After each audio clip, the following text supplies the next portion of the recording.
الفضل على البرية يا باسط اليدين بالعطية يا صاحب المواهب السنية صل على محمد وآله خير الورى سجيا.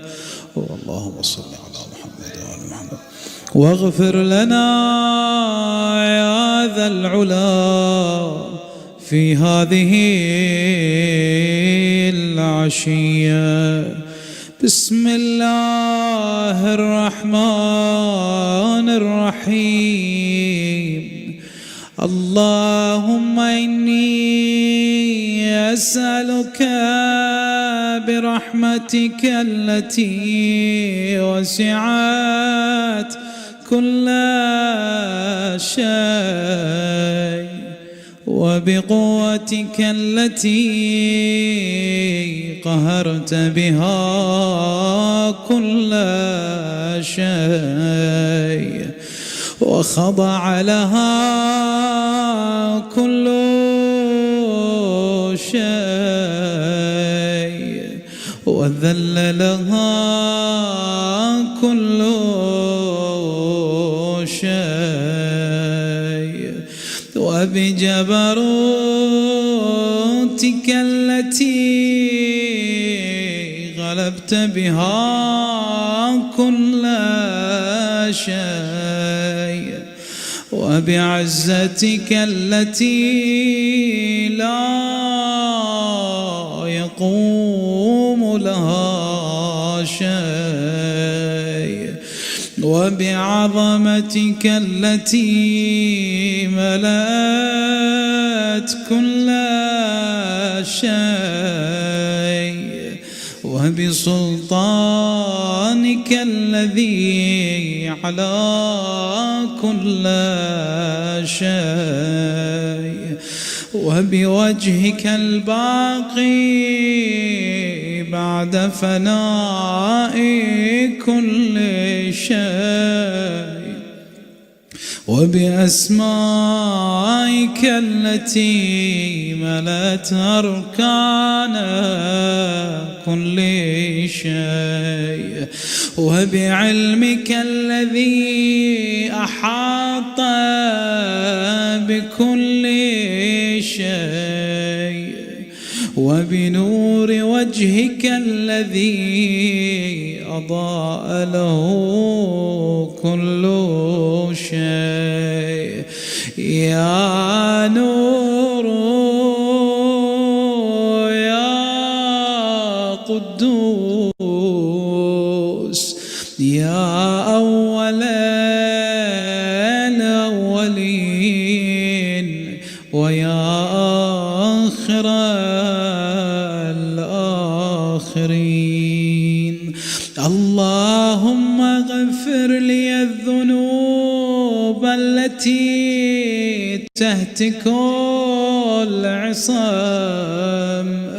اللهم اغفر لي الذنوب التي تنزل النقم. اللهم اغفر لي الذنوب التي تغير النعم. اللهم اغفر لي الذنوب التي تحبس الدعاء. اللهم اغفر لي الذنوب التي تنزل البلاء. اللهم اغفر لي كل ذنب أذنبته وكل خطيئة أخطأتها. اللهم إني أتقرب إليك بذكرك وأستشفع بك إلى نفسك، وأسألك بجودك أن تدنيني من قربك، وأن توزعني شكرك، وأن تلهمني ذكرك. اللهم إني أسألك سؤال خاضع متذلل خاشع، أن تسامحني وترحمني، وتجعلني بقسمك راضيا قانعا، وفي جميع الأحوال متواضعا. اللهم وأسألك سؤال من اشتدت فاقته وأنزل بك عند الشدائد حاجته، وعظم فيما عندك رغبته. اللهم عظم سلطانك وعلى مكانك، وخفي مكرك، وظهر أمرك، وغلب قهرك، وجرت قدرتك، ولا يمكن الفرار من حكومتك. اللهم لا أجد لذنوبي غافرا، ولا لقبائحي ساترا، ولا لشيء من عملي القبيح بالحسن مبدلا غيرك. لا إله إلا أنت سبحانك وبحمدك ظلمت نفسي وتجرأت بجهلي، وانسكنت إلى قديم ذكرك لي ومنك علي.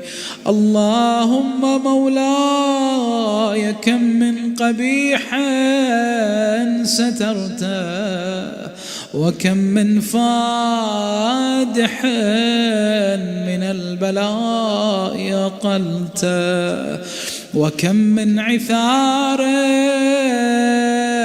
وقيته، وكم من مكروه دفعته، وكم من ثناء جميل لست أهلا له نشرته.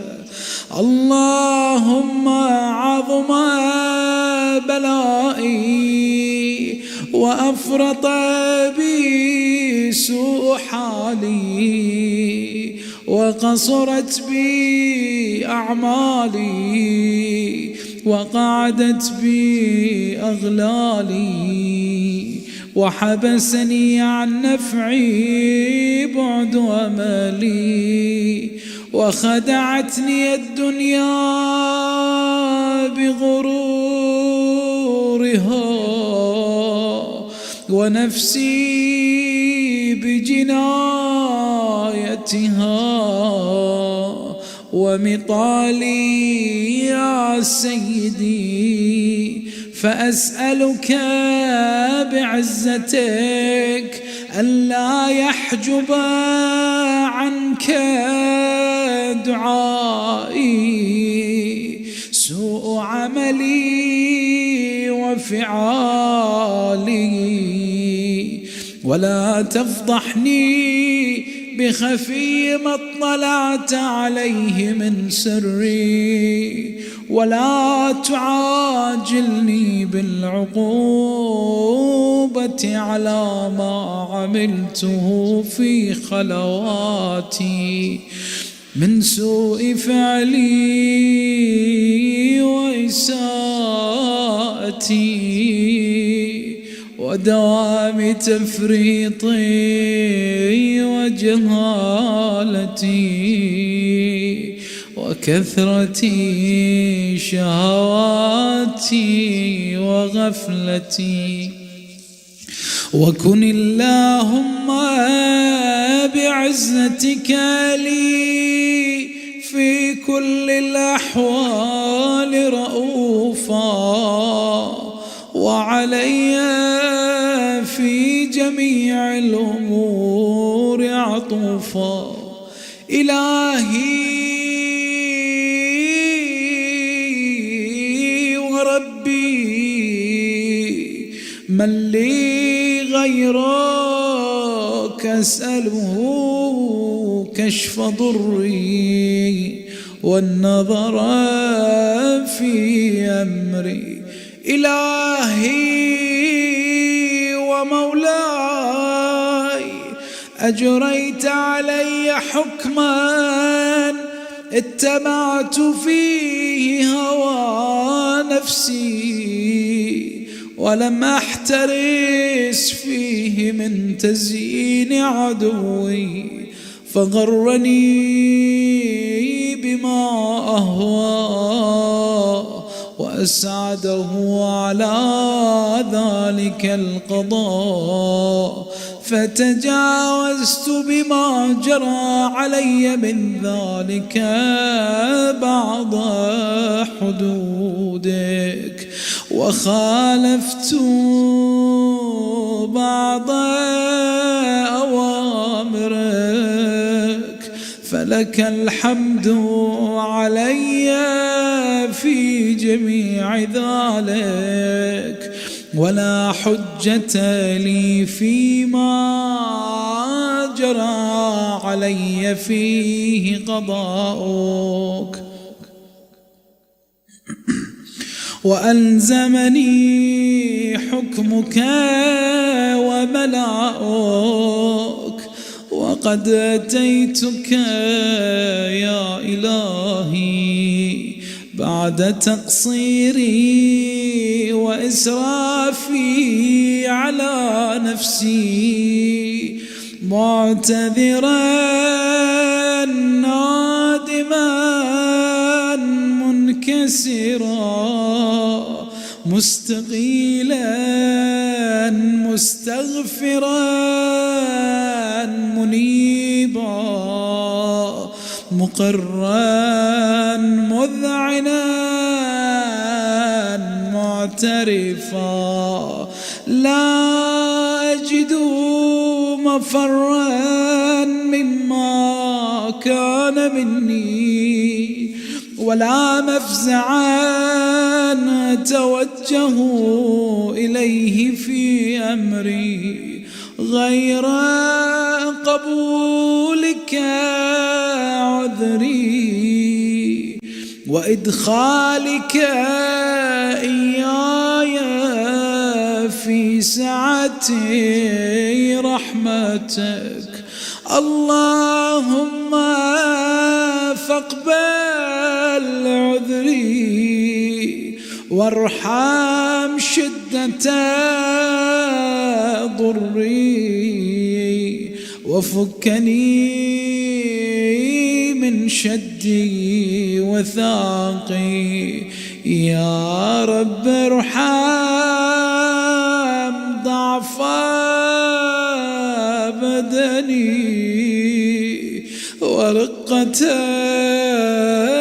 جلدي ودقة عظمي، يا من بدأ خلقي وذكري وتربيتي وبري وتغذيتي، هبني لابتداء كرمك وسالف برك بي يا إلهي وسيدي وربي. أتراك معذبي بنارك بعد توحيدك، وبعد من طوى عليه قلبي من معرفتك، ولهج به لساني من ذكرك، واعتقده ضميري من حبك، وبعد صدق اعترافي ودعائي خاضعا لربوبيتك،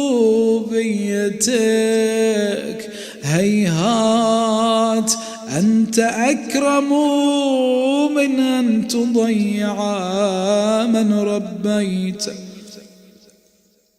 أو تبعد من أدنيت، أو تشرد من آويت، أو تسلم إلى البلاء من كفيته ورحمته. وليت شعري يا سيدي وإلهي ومولاي أتسلط النار على وجوه خرت لعظمتك ساجدة، وعلى ألسن نطقت بتوحيدك صادقة، وبشكرك مادحة، وعلى قلوب اعترفت بإلهيتك محققة، وعلى ضمائر حوت من العلم بك حتى صارت خاشعة، وعلى جوارح سعت إلى أوطان تعبدك طائعة، وأشارت باستغفارك مذعنة. ما هكذا الظن بك، ولا أخبرنا بفضلك عنك يا كريم يا ربي، وأنت تعلم ضعفي عن قليل من بلاء الدنيا وعقوباتها، وما يجري فيها من المكاره على أهلها، على أن ذلك بلاء ومكروه قليل مكثوه، يسير بقاؤه، قصير مدته، فكيف احتمالي لبلاء الآخرة وجليل وقوع المكاره فيها، وهو بلاء تطول مدته ويدوم مقامه، ولا يخفف عن أهله، لأنه لا يكون إلا عن غضبك وانتقامك وسخطك، وهذا ما لا تقوم له السماوات والأرض يا سيدي. فكيف لي وأنا عبدك الضعيف الذليل الحقير المسكين المستكين.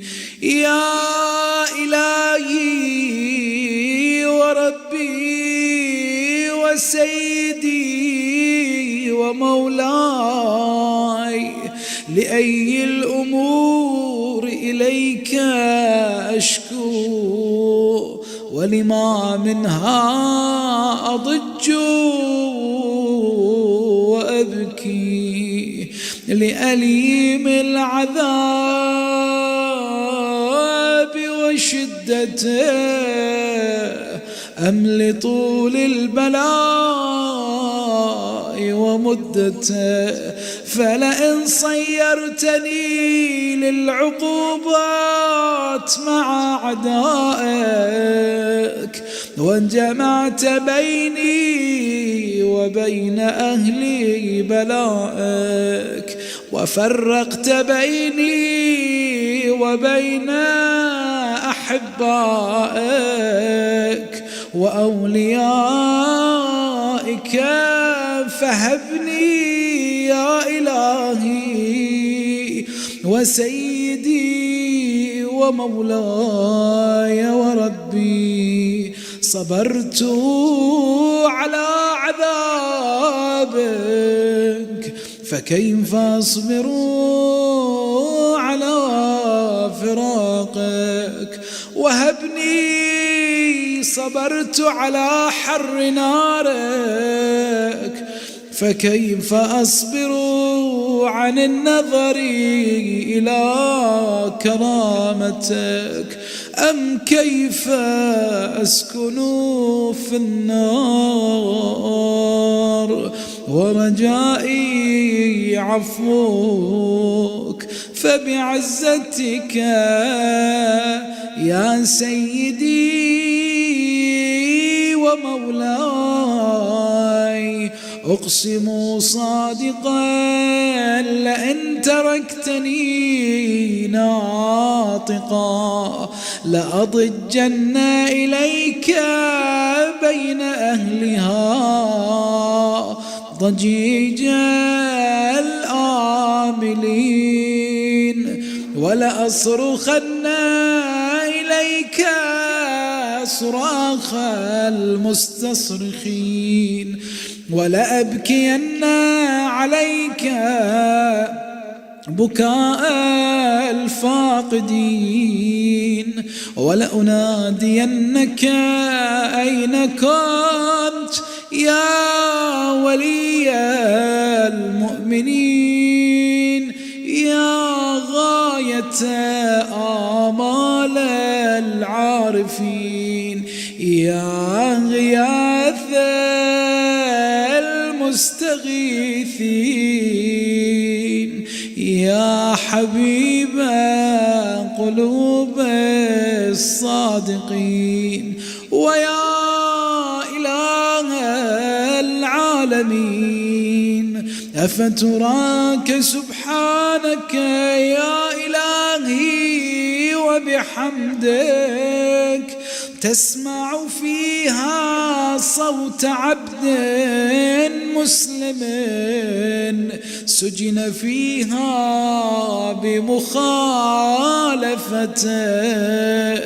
وذاق طعم عذابها بمعصيته، وحبس بين أطباقها بجرمه وجريرته، وهو يضج إليك ضجيج مؤمل لرحمتك، ويناديك بلسان أهل توحيدك، ويتوسل إليك بربوبيتك يا مولاي، فكيف يبقى في العذاب وهو يرجو ما سلف من حلمك؟ أم كيف تؤلمه النار وهو يأمل فضلك ورحمتك؟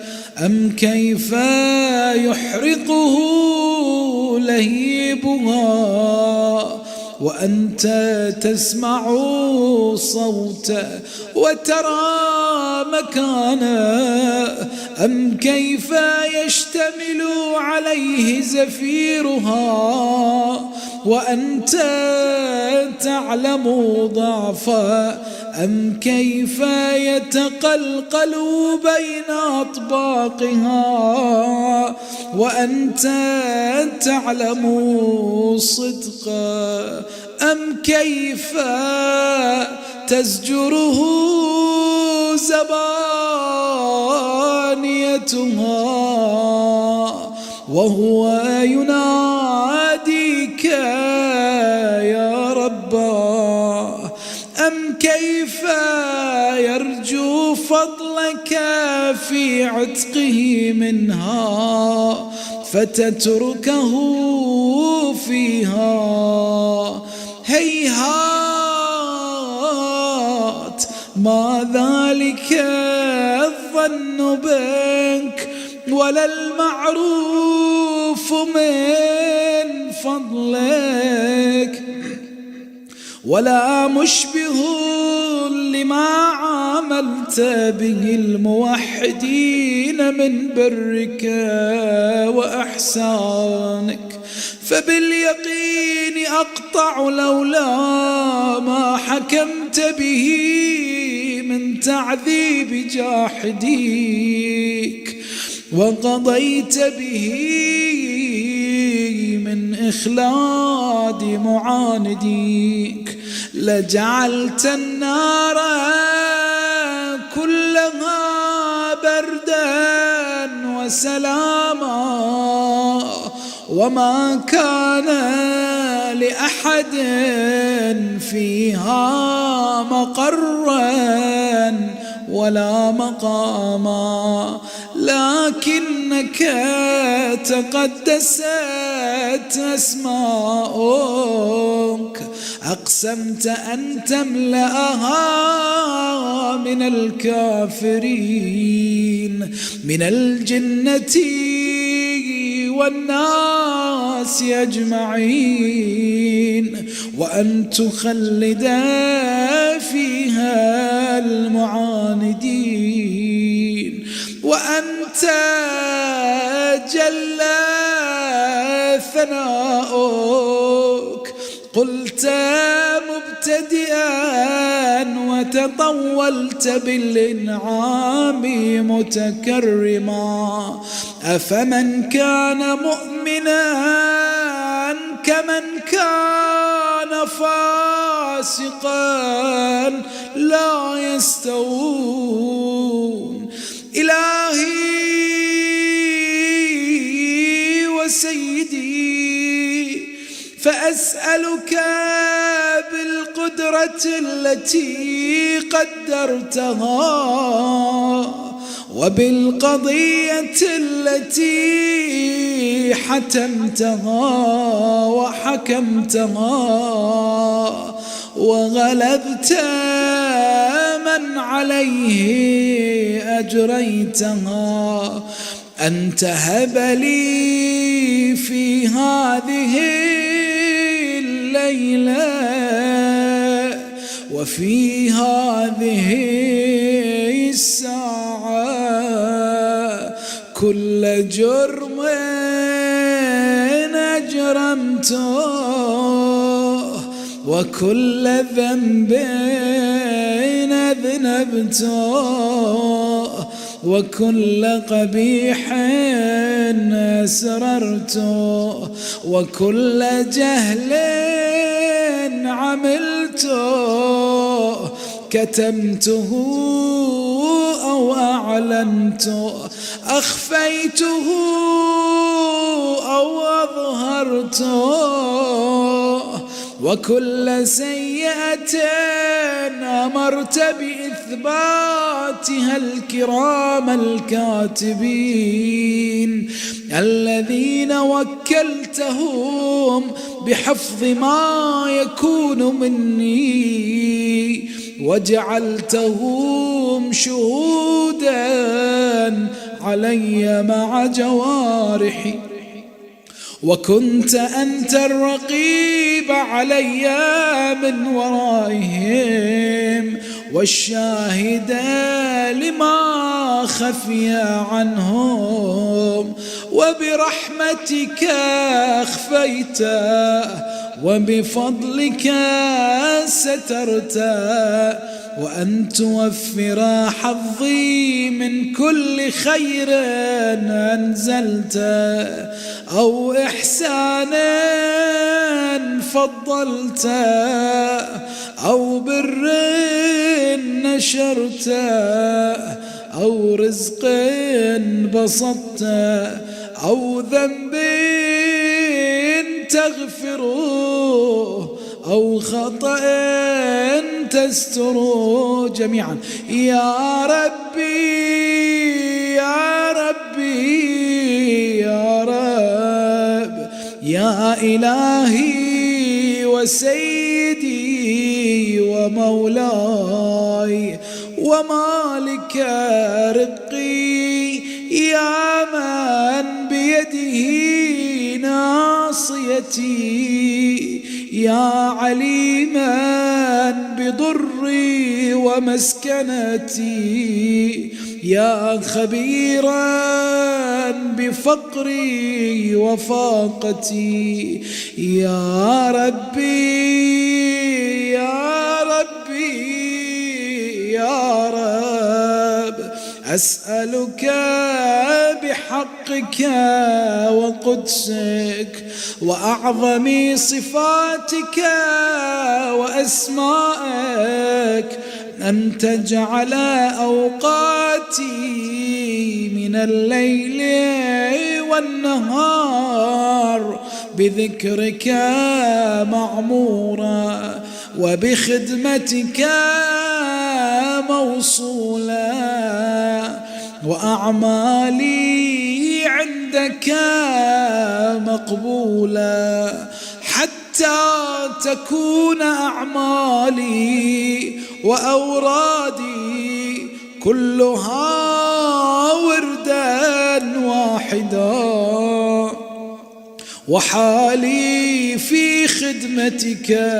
سرمدا يا سيدي يا من عليه معولي يا من إليه شكوت أحوالي يا ربي يا ربي يا رب قو على خدمتك جوارحي واشدد على العزيمة جوانحي وهب لي الجد في خشيتك والدوام في الاتصال بخدمتك حتى أسرح إليك في ميادين السابقين وأسرع إليك في البارزين وأشتاق إلى قربك في المشتاقين وأدنو منك دنو المخلصين وأخافك مخافة الموقنين وأجتمع في جوارك مع المؤمنين اللهم ومن أراد بسوء فأرد، ومن كادني فكد، واجعلني من أحسن عبيدك نصيبا عندك، وأقربهم منزلة منك، وأخصهم زلفة لديك، فإنه لا ينال ذلك إلا بفضلك. وجد لي بجودك، واعطف علي بمجدك، واحفظني برحمتك، واجعل لساني بذكرك لهجا، وقلبي بحبك متيما، ومن علي بحسن إجابتك، وأقلني عثرتي، واغفر زلتي، فإنك قضيت على عبادك بعبادتك، وأمرتهم بدعائك، وضمنت لهم الإجابة. فإليك يا ربي نصبت وجهي، وإليك يا ربي مددت يدي، فبعزتك استجب لي دعائي، وبلغني مناي، ولا تقطع من فضلك رجائي، واكفني شر الجن والإنس من أعدائي. يا سريع الرضا اغفر لمن لا يملك إلا الدعاء، فإنك فعال لما تشاء. يا من اسمه دواء، وذكره شفاء، وطاعته غنى، ارحم من رأس ماله الرجاء، وسلاحه البكاء. يا سابغ النعم، يا دافع النقام، يا نور المستوحشين في الظلام، يا عالما لا يعلم، صل على محمد وآل محمد، وافعل بي ما أنت أهله. وصلى الله على رسوله والأئمة الميامين من آله، وسلم تسليما كثيرا. اللهم صل على